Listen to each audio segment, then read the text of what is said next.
Sigue muy complicada la situación de la provincia de Chubut. Durante todo 2019, o casi todo el año, estuvimos ocupándonos de ese tema, en contacto con los vecinos de aquella provincia, por la preocupación que tenían. Durante todo el año pasado, ¿te acordás que estuvieron cobrando de manera escalonada? Estuvieron muchos meses también sin cobrar el sueldo, todos los docentes, con muy pocos días de clases que tuvieron el año pasado. Y lamentablemente este 2020 ha comenzado también de una manera muy complicada.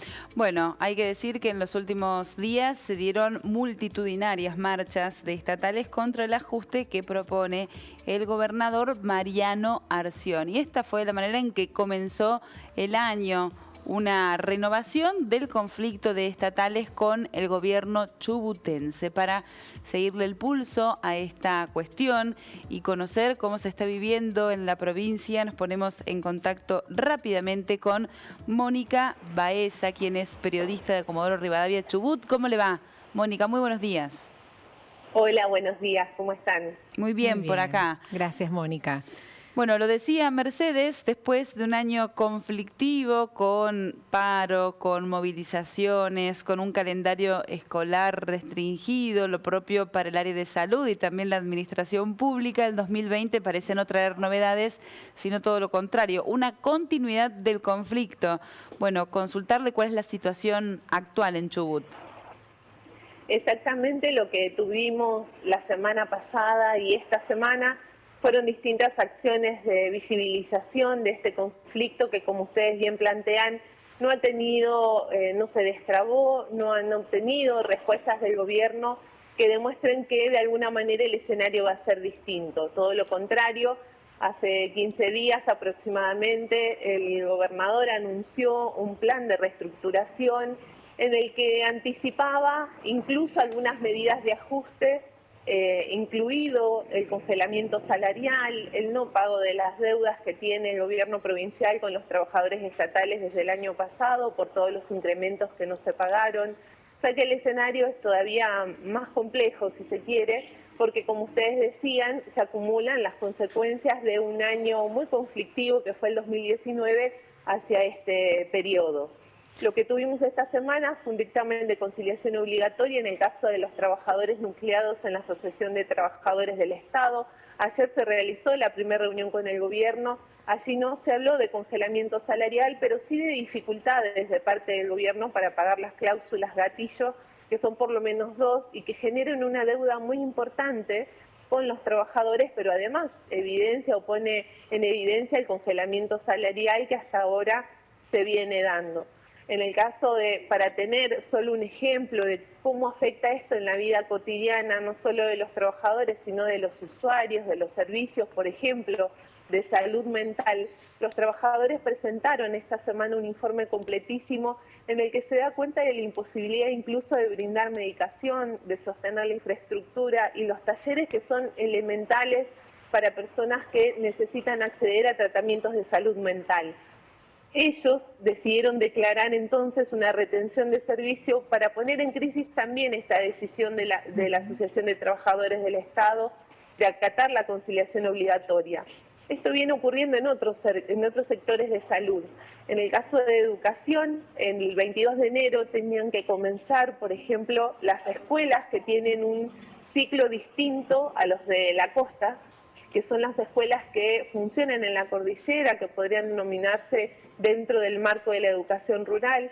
Muchas de ellas no comenzaron en tiempo y forma por distintos motivos, por cuestiones vinculadas a infraestructura, mantenimiento, pero también a la prestación del servicio del transporte de los estudiantes para acceder a estas escuelas que están en zonas rurales. Por ejemplo, ayer se realizó una medida de esfuerzo, un abrazo simbólico de parte de padres, niños y docentes en la escuela 58, que está ubicada en la zona de Puyén, en la zona de la cordillera, porque no podían llegar a la escuela ante la deficiencia o la falta de este servicio de transporte.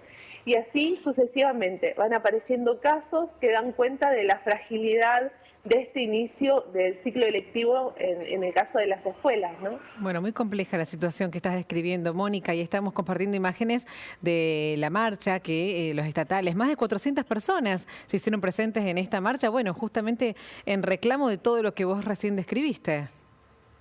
Sí, lo que hay que decir es que también los niveles de conflicto van variando en las distintas ciudades, ¿no? Sí, sí. Se realizaron medidas de protesta en Esquel, en Comodoro Rivadavia, en Trelew, en Puerto Madryn, en Rawson. La situación, digamos, las calles prácticamente no estuvieron libres de protestas en todo este tiempo, porque también además del reclamo de los trabajadores estatales se suma un fuerte reclamo de las comunidades que están hoy reclamando una provincia libre de megaminería, libre de contaminación y en defensa del agua y el territorio. Y como todos los 4 de cada mes, todas las comunidades también marcharon por este tema, que es un tema no menor y que está en fuerte debate hoy en la provincia del Chubut también.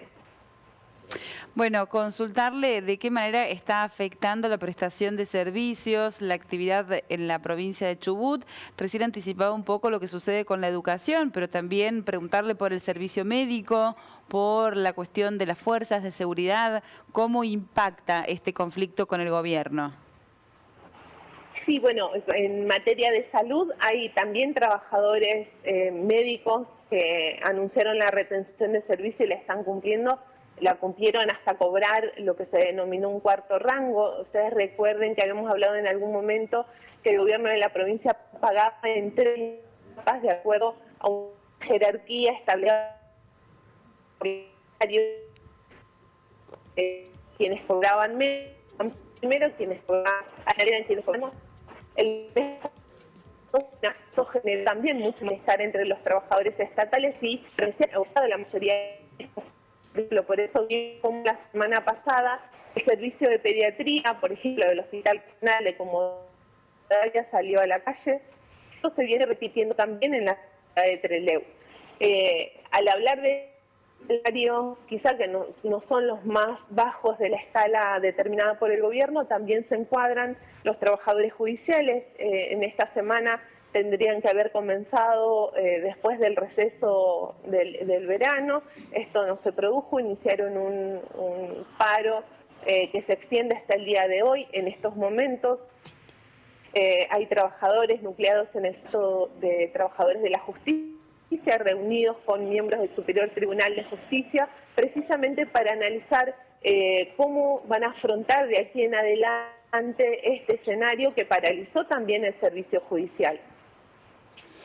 Bien, Mónica, muchísimas gracias por el contacto. Vamos a seguirle el pulso a este conflicto de los estatales con la provincia de Chubut y que tiene, por supuesto, en el medio como víctimas o como quienes sufren el impacto a los ciudadanos, ¿no? Sí, claramente. sus familias. Cuando se afecta a lo público, se afecta a la ciudadanía en general. Ha sido muy amable por el contacto y le mandamos un abrazo a la gente de Comodoro Rivadavia y, como siempre digo, al kilómetro 8, Don Bosco, en particular.